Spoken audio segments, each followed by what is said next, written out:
Yeah, just get started, and then we can also post this to the blog as well. Yeah, that's what I thought. Yeah, perfect. All right. Well, welcome to those that are with us tonight, and welcome to those that are joining on the recording. I'm excited to hold space tonight and go through the content, the cycle of working with psychedelic medicine. I'm Rob Snarskis. I'm a presence based leadership and embodiment coach. I'm also a certified psychedelic and visionary experience coach and guide. I'm a sound healer, Reiki practitioner, and I also love dream work and helping people interpret dreams.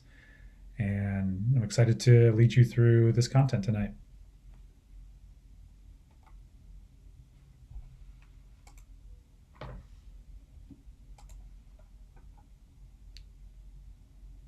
There we go. So, for the agenda for tonight, we'll step into a little bit of a centering exercise. And then we'll walk through the content I have tonight of the cycle of working with psychedelics. Leave some room for any Q&A, and I wanted to leave some time if anybody had joined, if they wanted to do some live coaching with me for anything that you're integrating or anything that you're wanting to kind of work on. So, Jennifer, I'm going to offer you that too. If you want to do anything at the end, we can certainly do that. Otherwise, I'll go into some sound support to end our call here. So let's start with a centering exercise. So I want you to invite yourself to just rearrange as you feel necessary, kind of rearrange your body, move it in any way that feels good. And then I'm going to ask you to lower your gaze and put your feet on the ground.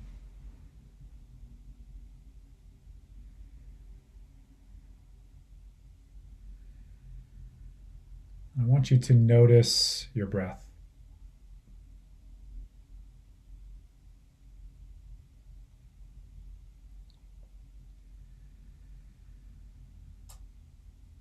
Where the breath starts in your body.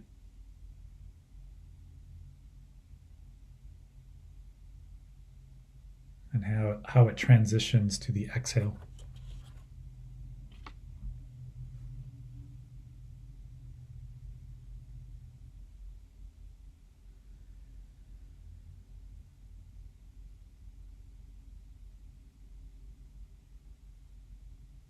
And feeling your feet flat on the ground and the base of your spine on the chair.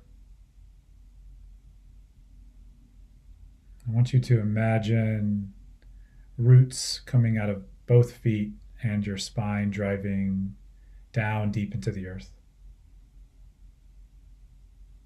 And not just deep, but wide.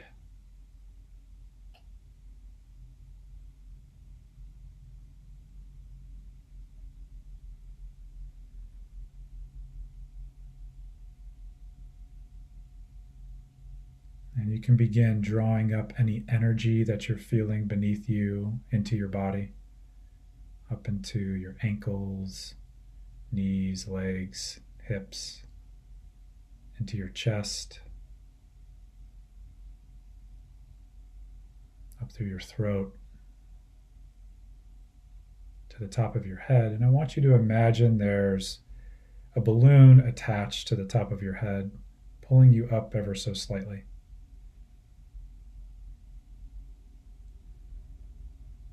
Sensing into your dignity and your posture.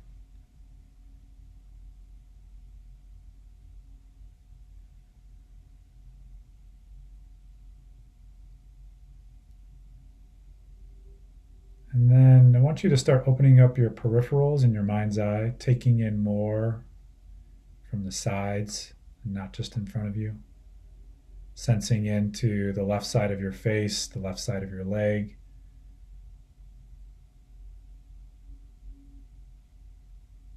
and the right side of your face and the right side of your leg.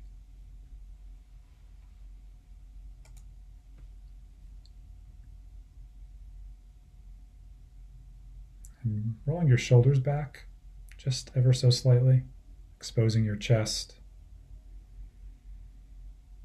And this is sensing into your belonging. We have a different body each day, and you belong in this body today. You belong in the room you're in.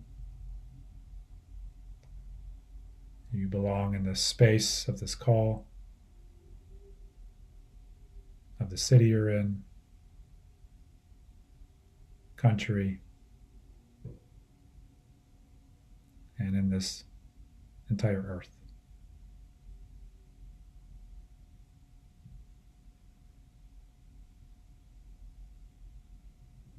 And then again, in your mind's eye, I want you to imagine a big dinosaur tail down the back of your spine, laying on the ground behind you. Maybe sense the color or texture of that tail. And feel yourself leaning back into it, like a third point of balance, like a third leg of a chair. And this is where all your life experiences live. The good, the not so good, the highs, the lows, all that you can remember, all that you've experienced living in that dinosaur tail. And sense those that support you in that tail too, either those that are here or those that have passed on. They're there as well.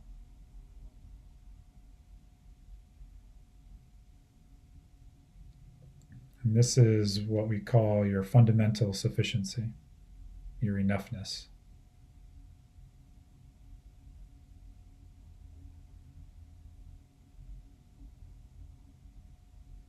And feeling into the front side of the body, this is where the future lives.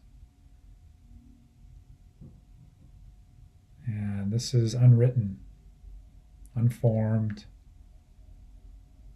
always waiting for us to co-create with what comes next.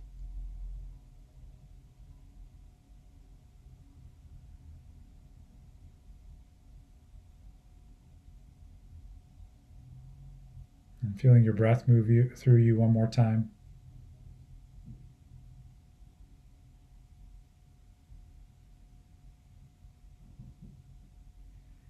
And you can start coming back into this room, wiggling your toes, wiggling your nose, your fingers.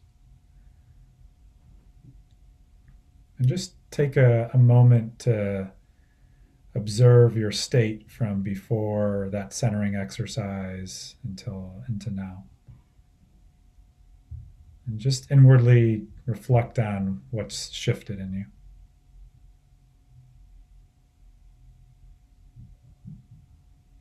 I know I feel a little bit more groundedness. I feel like time has slowed down considerably. I feel a little bit lighter from the rush of the day.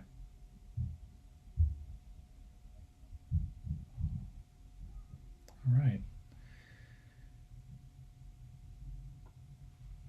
So to kick things off here, I wanted to talk about, what this work really is, and I like to explain it at the edge of the unconscious. So we have our conscious mind, things that we know, things that we're aware of, and it's really about approaching the unconscious parts of us, the things that we don't know, that are latent in us. And I believe, our energetic investment with the unconscious is in service to bringing more wholeness. It signals to the unconscious that we're ready to approach, set up, camp, listen, and integrate what's in the beyond.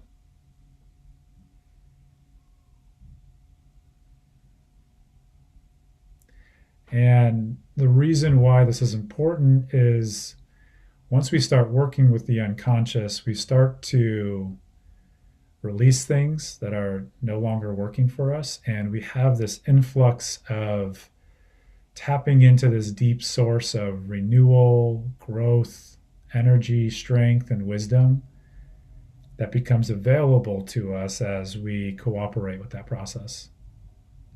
Because we're bringing parts back, or bringing more wholeness, bringing more understanding, bringing more complexity into our lives from what we know right now.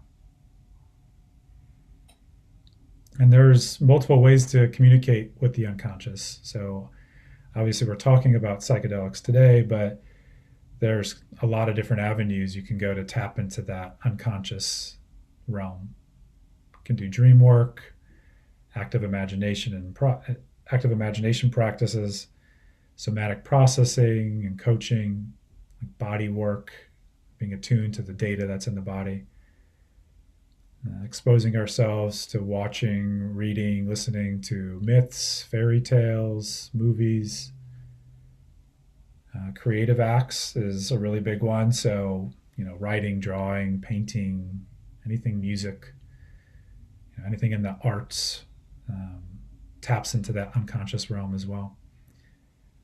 And then there's a lot of non-ordinary states that you can tap into as well with the unconscious. So psychedelics being one of them, breath work, fasting, sweat lodge, sensory deprivation exercises like float tanks or darkness retreats, vipassana, and then, tantric trance, going into that tantric state. And approaching the unconscious, it asks us for devotion, patience, and humility. And these are important competencies to use when we're approaching the unconscious, because it takes time to unfold. We have to face a lot of things within ourselves and about our world that maybe we hold very strongly. And that process unfolds over the course of our entire life as well.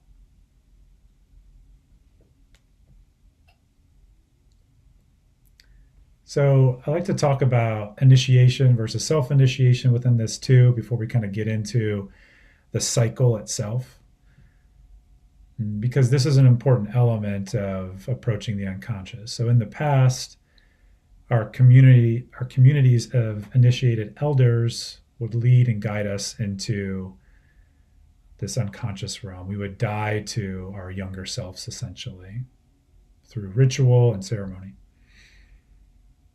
And we'd be received and accepted fully by the community when we came back from these journeys of initiation. And they would recognize us as change, as initiated and evolving always into deeper layers of ourselves. And now that's a bit different. There still are some communities that use these practices in the indigenous cultures that are still present here. But for the large majority of people around the world, initiation is no longer like a core part of community in the way that it used to be, right? There still is initiatory practices, but facing real potential for physical death is not usually a part of them. And so we turn to these unconscious states for self-initiation. And we're approaching these unconscious states ourselves, right? We're not being led by or coursed by these elders that have the maps and showing us where to go. And it's also more difficult to be received back into our communities because our communities aren't aware of these practices like they used to be. They weren't as, they're not as deeply involved as they used to be. And so I believe that we're not being asked to return to what is, but to evolve this process.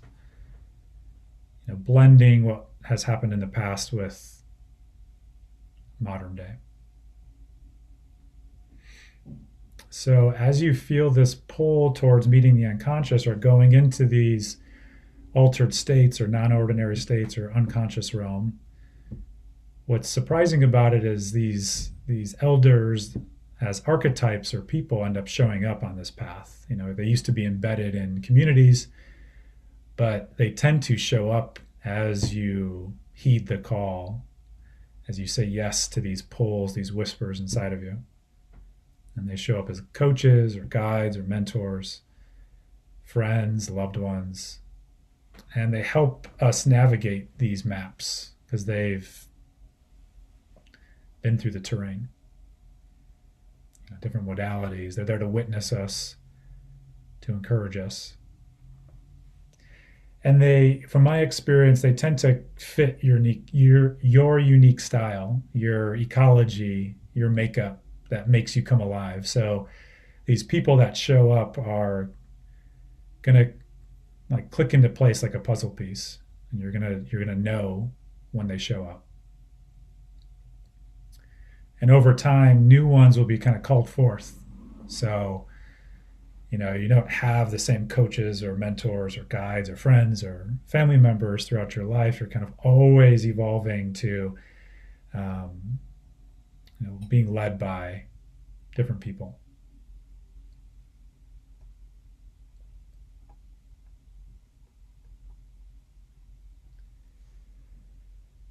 So I'm going to be taking you through this framework that I've created, and this is a blend of a lot of different influences. This symbol came through for me literally after a psychedelic journey myself, and I'll show you that on the next slide here. But some of the influences that are a part of this are just personal experiences that I've had with indigenous initiation rites, people like Bill Plotkin, Stephen Foster. I'm trained in presence-based coaching. I'm trained in dream work through Carl Jung and Robert A. Johnson. And then, the classic hero's journey with Joseph Campbell. And some of the core offerings that I use and kind of filter people through this framework are my presence coaching that I offer, leadership embodiment coaching, somatic processing and rewiring, active imagination practices, habit change, dream work and psychedelic interpretation, and then really using play as a sacred ritual in all of these. So this symbol is something that has kind of developed for me over my time of working with people and working with these altered states myself. And while this symbol can activate certain things in us just by the symbol itself, there is deeper meaning to each of these 4 parts. And so there's preparation, there's journeying, and then there's integration, which consists of both metabolizing the experience and then embodying the experience after. And if you turned this symbol into a 3D, it would look like a spiral. It's almost like a tornado, right? So small at the bottom and then growing wider as it goes up. And that's representative of this cycle of work that is doing, of expanding into more complexity, to more understanding. So we're always kind of cycling through these 4 phases of life. And it's not just with going into the unconscious, which I want to really stress here as important, because this is also the cycle of working with any experience in your life. Any intentional experience that you really have the ability to prepare for. We have experience in life that kind of are just brought to our doorstep and we experience and then metabolize and embody afterward. And I guess there is always kind of like, we're preparing always, we're always practicing. But I use this with people I coach for creating like a catalyst event that doesn't have to be working with psychedelics. It can be going on a vacation and using this model of preparing for it, of the journey itself, and then metabolizing and embodying through integration of that journey as well. So this is much broader than psychedelics, but we're going to filter through and kind of just bounce between both these not ordinary unconscious states as well as kind of life in general.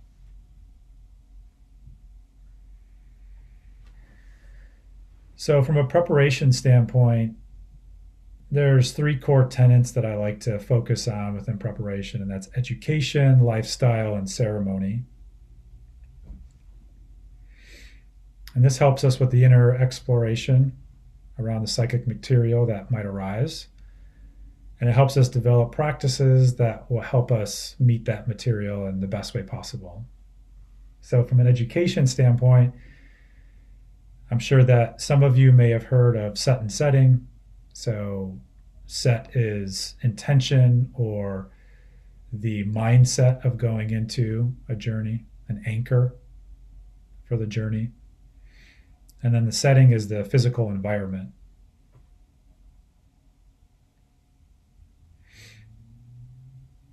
And intention setting has, there's a lot of different ways to approach it. And usually I like to think about it as, composting kind of like what's been happening leading up to these journeys, what feels important. And we'll get into that a little bit deeper on the next slide too. But also part of education is really understanding the modality you're working with, or, the trip that you're going on, what to expect during or after working with a psychedelic compound, and that may be ketamine through Mind Body Wellness Center. Reading trip reports, that's something I always encourage and something I did a lot of just to understand kind of the environment of experience that people have. And then from a lifestyle standpoint, so, as you're approaching the actual journey itself, really titrating down the content that you're taking into your psychic experience, your psyche. Simplifying in a lot of ways, right? What you're eating, content that you're being exposed to, even environments that you're going into, rituals that you're doing each day, just kind of simplifying down everything. Sleep is an important element, whether you're sleeping well or you're not sleeping well. It always kind of plays a role in the preparation phase. Reducing stimulants or substances that you partake in daily. And then clearing debris, cleaning up your space, organizing, kind of getting rid of stuff, going through inboxes. Again, just clearing, simplifying, titrating down. And then journaling is really useful within this too, of just processing that psychic material. And then ceremony. So the ceremony that you kind of enter into with psychedelics specifically, I always like to talk to people that I'm coaching about connection to their spiritual practice, relationship with your tradition of origin, your upbringing, what your belief systems are, because that'll be important as you integrate these experiences back into life. And then being aware of the retreat day environment or container as well. So if you're working through Mind Body Wellness Center, you kind of know what that looks like. I also coach people that are journeying on their own, and I'm just coaching them before and after. So being really mindful of, the environment that you're setting up for yourself. And this heading is something from one of my mentors. So an ounce of preparation is worth a pound of integration. And the belief is any amount of time that you're spending in the preparation phase is going to serve you really well for the entire journey and then after the journey of metabolizing and embodying. Usually if I'm working with people one-on-one, I tend to delay these catalyst experiences with psychedelics or other modalities because I think it's important to really get a footing in, what is the intention? What are you working with? What do you actually have as a commitment and working with these different modalities? So I always encourage more time is better.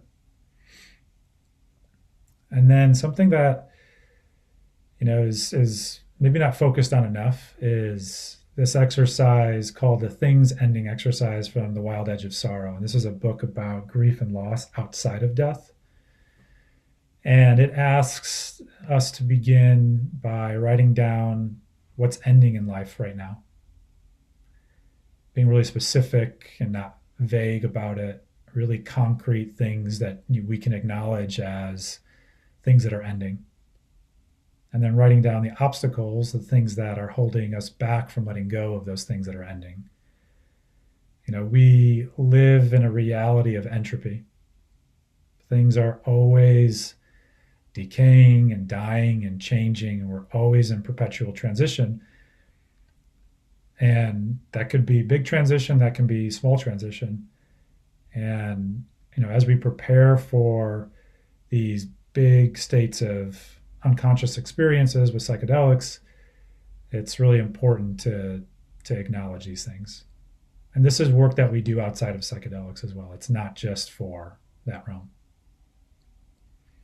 Something else that I've experienced, I think, every time that I've personally journeyed and that I talk to people about is the days leading up have a way of kind of revealing more of the curriculum or the conscious material or the unconscious material that's bubbling up. And usually that's observed through the people or proximity people we're around or the way things in our environment is changing or moving.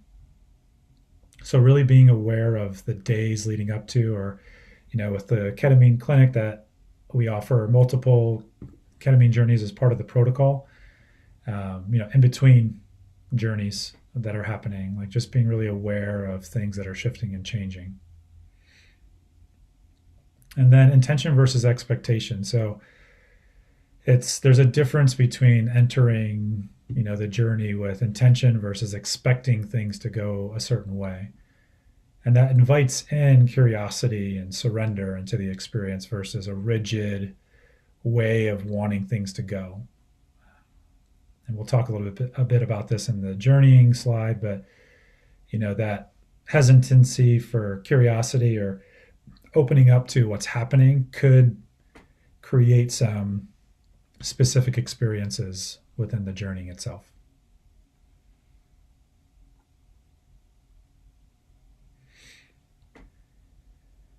So the journey, we're crossing from, where we've camped out on the edge of consciousness to unconsciousness, and we're entering in almost like I almost imagine it as like tying a rope around us and going into the unconscious, and then eventually coming back and pulling back what we experienced. I like to use the stretching of a rubber band as an analogy. So when we're going into these expanded states, it's not that we're just going into this one side and going into the unconscious. We're expanding with both the conscious and the unconscious.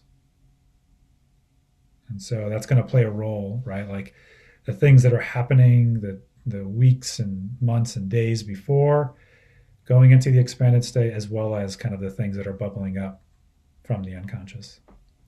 And that surrender and curiosity is important because, if we resist, that could lead to, it could be a difficult experience, or it can be destabilizing.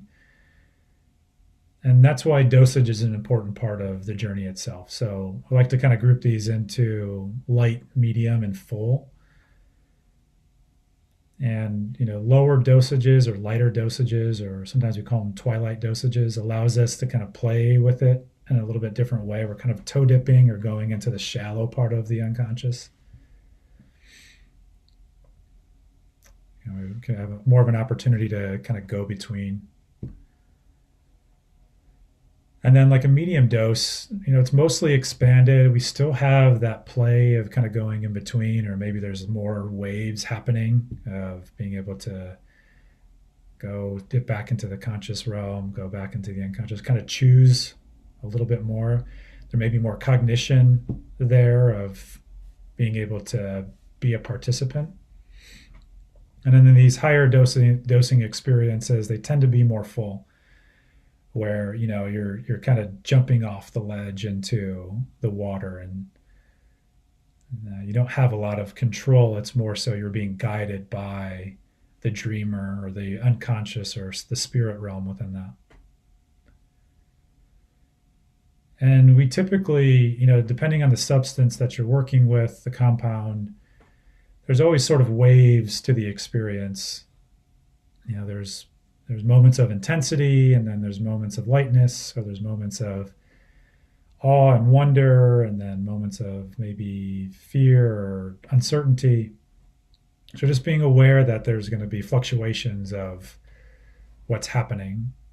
And just from like a neuroscience standpoint, the way that the compounds are interacting with neurons in our brain or different systems like the GABA system or the dopamine system or the serotonin system, there's kind of a regulatory way that compounds flood those synapses, and that kind of a way of understanding, the waves of experience that are coming.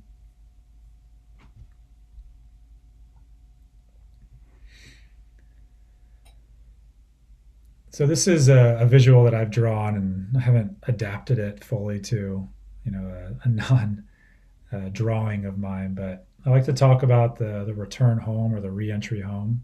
So on the left in this visual, you have, this place before expansion where you're leaving home, and then you enter into this expanded state, and you go through both kind of, like I said, the discomfort or the bliss or the wonder and awe and the uncertainty. There's contraction, there's expansion within that. And then eventually, as that substance or compound wears off, or even like on a trip or a vacation, right, you're like in the journey, you're experiencing things, there's expansion and contraction, and then there's the flight home, and then there's that re-entry where you're coming back home, back into the house, back to the people that you left, or the proximity things, the friends or animals, or the things that were normal before. And so there's this sense of like re-meeting yourself that you left behind, right? Like we left this version of ourself to go on this journey, and we come home almost entering through that same version that we left. And so that's going to take some time. I like to talk about containment as a core piece of this, right? Like we've experienced something magnificent or something difficult, and our first, reaction is to share it all with the people around us, to kind of have them hold us in that. And there's a way that containment works internally to kind of continue the work that's happened already, and really meeting the people that you left first, of integrating yourself and being there and just being held, and then over time talking about that, or having a plan for talking about things. I like to say that change and integration is not doesn't come from other people, it comes from us, our behaviors, our habits. The change comes from us and not the expectation of others needing to change based off of these new insights that we have.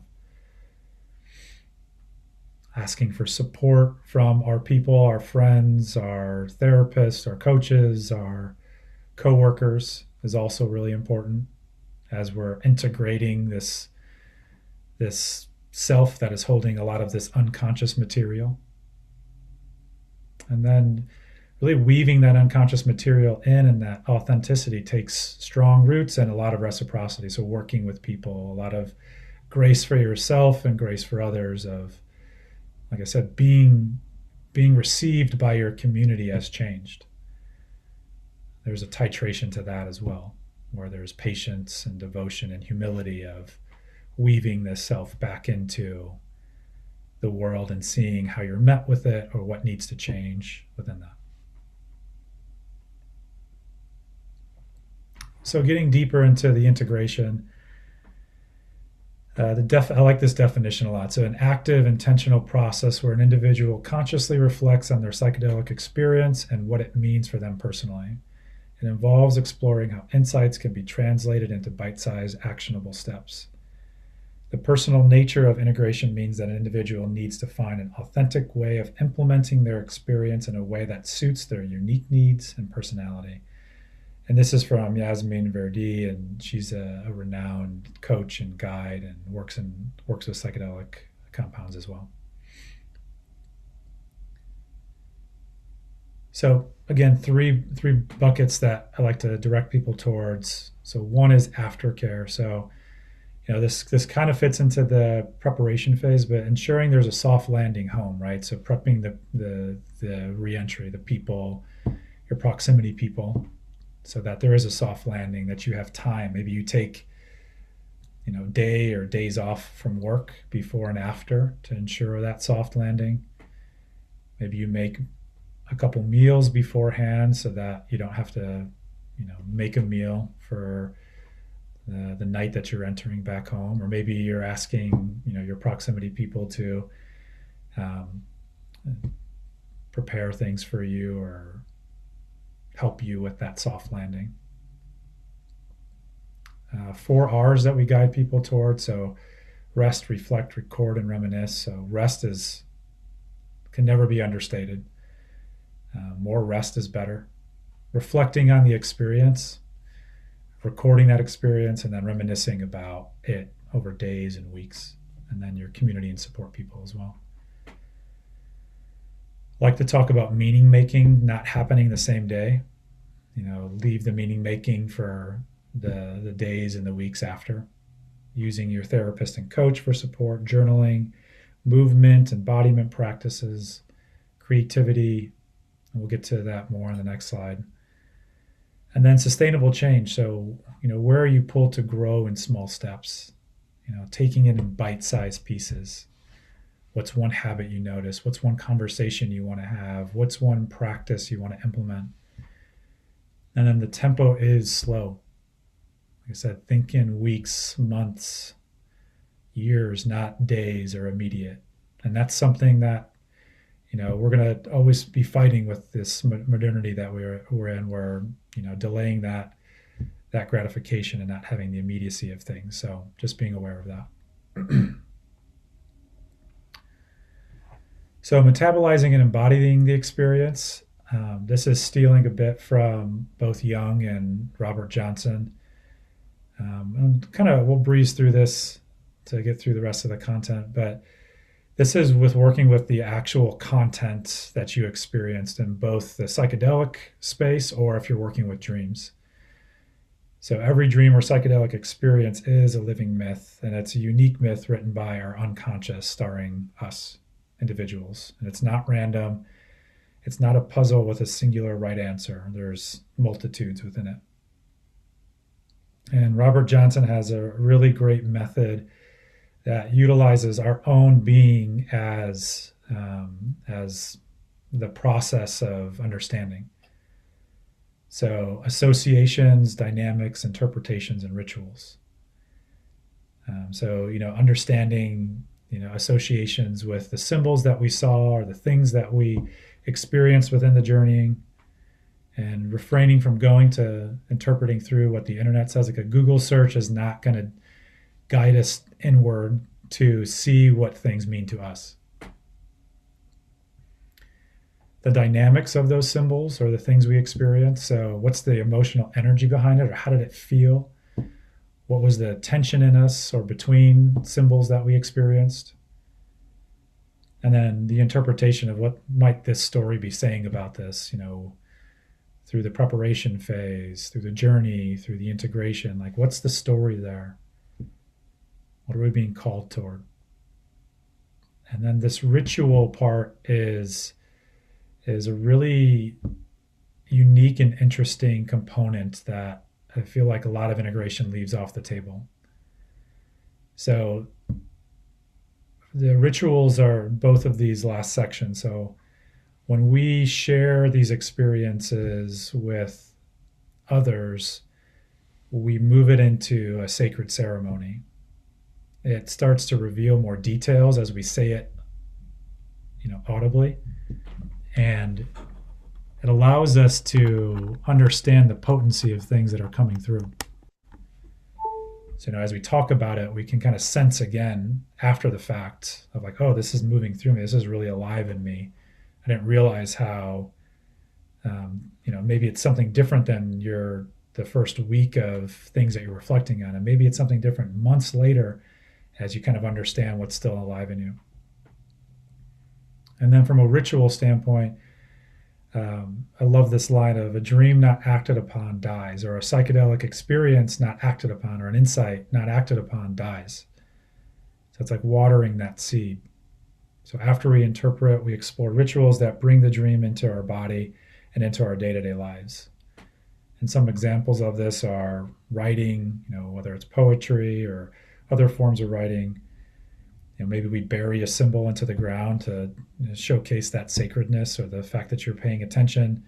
It could be fasting, it could be painting, it could be telling somebody the truth. And then, one of the mentors that I have is Eric Godsey, who works a lot in this dream realm as well. And he's the one that pointed me towards Robert Johnson in this material. The dream wants to be lived out in some way. And that's how you complete the circuit. That's how you keep the insights alive and pull it through more.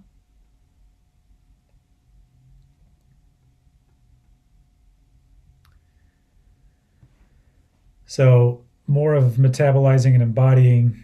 I have a good visual here of neuroplasticity windows based off the substance that you're working with. So neuroplasticity is kind of the openness of the brain. Think about it as like a computer defragging, or, as you're saving over material, it's being saved in different places on your computer. And what these neuroplastic states offer is a reorganization of all of those files, kind of saying like, okay, what needs to go? How do we create more efficiency here? And it's talking between all these different regions of the brain. And so as you see from left to right here, ketamine, that journey lasts from like 30 minutes to 2 hours, and that neuroplastic window is about 2 days. And as you get into psilocybin and MDMA, that journey is typically 3 to 6 hours, and you typically see about 2 weeks of neuroplasticity. And you can see how it peaks and then trails off over time as well. And then LSD, so, it's a longer experience of 8 to 10 hours, and it has a longer neuroplasticity window. And then the same for ibogaine. So ibogaine's a really long experience, 72 hours in the medicine, and then you get 4+ weeks of that neuroplastic state. So my best advice for this phase of after the journey itself is create as much as possible. It's the way that we interpret insight. It's the way that we embody. It's the way that we move this unconscious material through the conscious. So paint, draw, write, dance, sing, cook, build something, sculpt, take a new route to work, like do anything different that is the feeling of creating something. And keep doing that from feelings that are happening in the present moment, as well as feelings that you're recalling from the journey in the past. And then lastly, integration reveals itself over time. So the unconscious wants to see if it's safe or being paid attention to. And that happens over time. It takes devotion, it takes patience, it takes humility. And there's going to be cycles to it too, right? This is not going to be perfect, and we're not going to do this well, and we're not going to do this right. We're going to go through contraction and expansion within integration as well. So give yourself a ton of grace within it. So again, I'm speaking from my specific understanding, my specific framework, my experiences of what I weave together.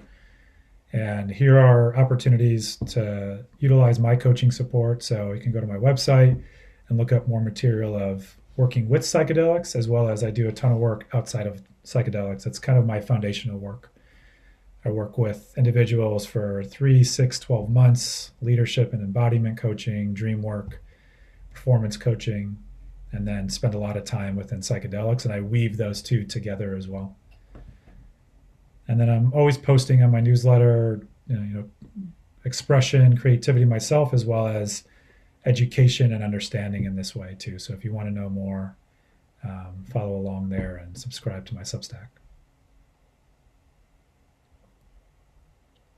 So I guess I'll open this up to Jennifer right now. If you have any questions. That was great. Yeah. That was really, mind eye-opening really for me. Cool. That was really amazing. Great. Yeah, any questions? Anything that's like still sitting with you? I think something that really was impressionable to me was the cycle of working with the psychedelic medicine and how it can reflect the experience. I think that was a great analogy that you explained it. I think that really helped people I don't know, kind of wrap their brain around what's all kind of going on. So I think that Yeah. was really great. And Cool. then another one was sit down, write it down. I lost it. I have too many notes on. Well, I lost it. It's okay. Yeah, I love that. I think it'd be great to look at those slides again. I think this was a really neat topic. Great. Well, I'm actually gonna, so I'm gonna go to a different room and I'm gonna just close us out with some sound for the last 10-ish minutes here. If you want to turn your video off, or if you're watching this recording, if you want to turn your video off or watch, the video will be on for me. Perfect. We'll Yeah. get set up and then we'll do that. Okay. Awesome. Thanks so much, Rob. Yeah. Thank you.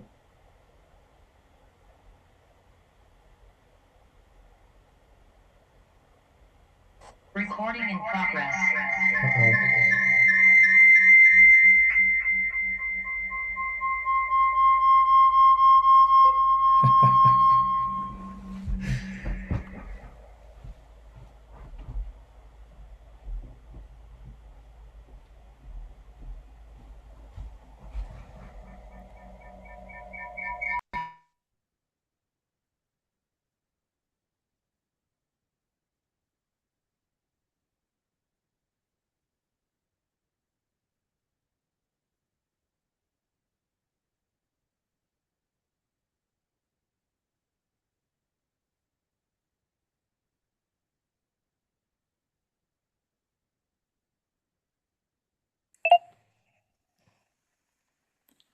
All right, y'all.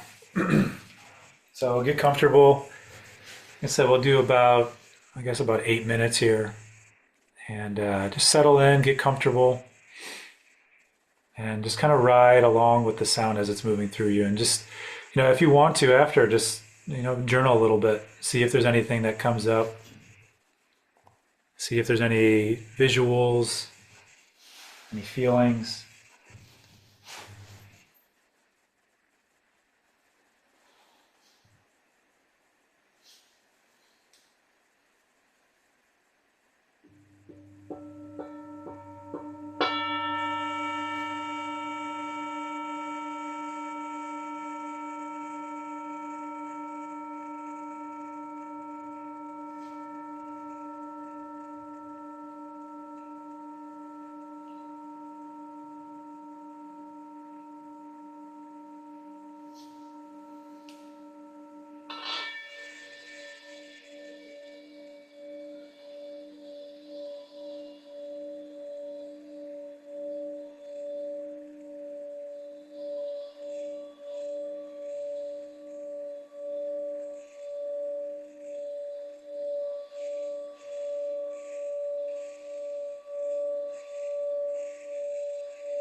All right.